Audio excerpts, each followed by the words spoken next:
As a parent, if our kids suffer, we suffer. And we know that childhood and adolescence is just full of difficult situations that can bring a lot of pain to our kids, a lot of discomfort. Often the best thing we can do to help our kids is to help them understand and manage their own emotions, especially the difficult emotions. In this video, I'm going to outline a couple of powerful tips from my experience, both as a psychologist, but also as a parent. So let's dive right in.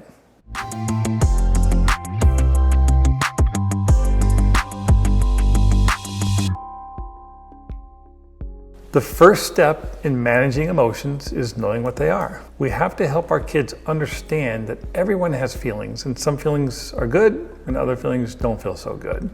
But all feelings are okay to have, even the ones that we don't like. You can help your kids by asking them to name all the feeling words they can think of, and then just write those down together. Talk about how each one of those feels. Emphasize that all feelings are just friendly messengers that come and go. They're not permanent. Kids can learn that feelings live inside our bodies and create physical sensations. So like when we're angry, our face might get hot or red, or our hands, we might clench them into fists. When we're nervous, our stomach might feel all fluttery, or we might feel like we're getting sick. One of the things that I've noticed over the past 25 years is that kids don't have the coping skills to deal with their emotions. And I see this more and more and more. I really feel like helping our kids develop coping skills is necessary for them learning how to deal with both their feelings as well as just any kind of stressful event in their lives. So what are coping skills? Coping skills include learning very simply how to identify your feelings, just like we just talked about, and then how to articulate them, how to express them. You know, a lot of us are just really uncomfortable talking about our emotions. But just the simple act of identifying what those emotions are and then talking about them can really help our kids feel calm. We sort of have a joke in our family with my oldest daughter, because when she was young, she would yell at me, "I don't have feelings." And it's kind of funny now because she's really one of the most deeply feeling human beings I know and love.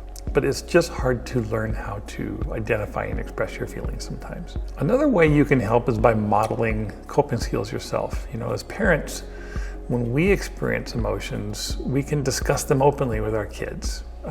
We have to do it appropriately, but sharing difficult moments and how we manage them is powerful as well. I always remember Alex Trebek, who in his memoir made a really interesting statement. And this was his comment. He said, "The longer I've lived with cancer, the more my definition of toughness has changed." And then he said, "I used to think that not crying meant you were tough. Now I think crying means you are tough. It means you're strong enough to be honest and vulnerable. It means you're not pretending." And I feel the same way. I feel like learning how to express and experience your emotions requires a lot of courage. Thanks for watching this video. Are you struggling to communicate with your child or to discipline them effectively? You know, none of us were handed a manual when our kids were born, the manual that would supposedly tell us what to do and what not to do with all the rules. We just end up learning by trial and error. Well, this channel is all about using my system of correcting and connecting to build a strong, trusting, and influential relationship with your child. If that's the kind of thing you want to know more about, like this video, subscribe to my channel, and share this with any friends you think that would benefit from it. Now let's get back to the video. I remember one time hearing a celebrity, a famous person, talk about their parents' divorce and how she hadn't even mourned that divorce until she was an adult. And she made the comment, "In our home, we weren't allowed to cry."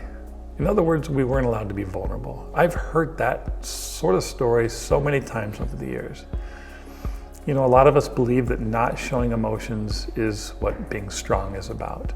But if you think about it, being vulnerable requires a lot of courage from us. And so showing emotion is not only healthy, but it's also courageous. And I really feel like any time we behave, and our kids behave in courageous ways, we inherently like and approve of ourselves when we do that. In my experience, anytime I've been vulnerable with my kids, it's only rewarded me with more intimacy with them. And so it's okay to model that. It's okay to model your experience of emotions and how you talk about your emotions. Lastly, don't make the mistake of trying to fix their difficult emotions. They need to learn to feel them. And sometimes what they really need is not your advice or your solution, but they need your compassion, your empathy. I'll share with you a real story with my daughter to kind of tell you what I mean by this. Now, at the time this happened, we were right in the middle of the COVID-19 pandemic, and I myself had not been affected that much by the pandemic, but my daughter was suffering a lot. So she at the time was a 17-year-old kid, and she just loved life. You know, she loved her friends, she loved her school, she loved her sport, she played volleyball. This was truly a kid that just wants to get every possible moment of joy out of her life. And now the pandemic was basically shutting that all down. She lost most of her daily contact with her friends. She had to be home. She missed the whole last part of her junior year in high school. And even her club volleyball season shut down. This was her life. Volleyball was her life. And really up until that point, she'd worked so hard to be ready for that season, and then it was over.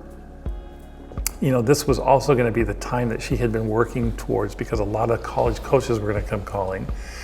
And now this kid is stuck at home just dealing with all these disappointments. And she was really suffering, and it was really difficult to watch her experience all this. And as a dad, my natural tendency is I want to make her feel better. I tried to buoy her up. I wanted to just help her in some way, but nothing I said ever really worked. There were just a number of disappointments and letdowns, and there was not much I could do about it. It was frustrating for me.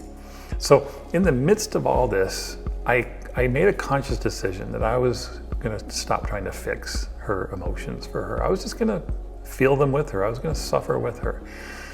And that sounds strange, don't get me wrong. I'm not meaning that I was going to lie around being depressed all day long, but I mean that most of my expressions to her were not going to be advice. There were going to be things like I would say, I'm sorry, honey. I know this is really hard for you. Or, I wish things were different for you as well. Or I would say, I can see this is such a bummer. It was really just about me having empathy for her and not trying to fix anything. I stopped giving advice. I stopped encouraging or trying to give guidance, trying to fix things, which was my tendency. And there was something really cool, something really special that happened when I stopped trying to fix her feelings. Just having someone to talk to occasionally seemed to actually make her feel better, at least in the moment. Suffering with others actually takes a lot of courage as well. When you suffer with your kids, that will require you to be courageous, because then we have to leave ourselves open to feeling what they're feeling. And we have to be willing to take on some of their sadness and pain, usually just by being with them or allowing them to talk about it. Do you sometimes struggle to discipline your child effectively? Do they misbehave, or do they act out or leave you scratching your head wondering what to do or even how to reach them at all? I've spent the last 25 years as a clinical psychologist working mostly with children, adolescents, young adults, and their families. And I've seen how these principles I teach have benefited my family and so many others. I want you and your family to have this too. That's why I've created this free ebook about how to discipline effectively. And believe me, it is not what you think. This will help you correct and connect with your child. It contains information from my 25 years as a psychologist. It's designed to give you an understanding of effective parenting tools, but also to give you practical steps that you can start taking today. Just go to drtoddtalks.com or click the link in the video description below. Fill in your information and I'll send it right over to you.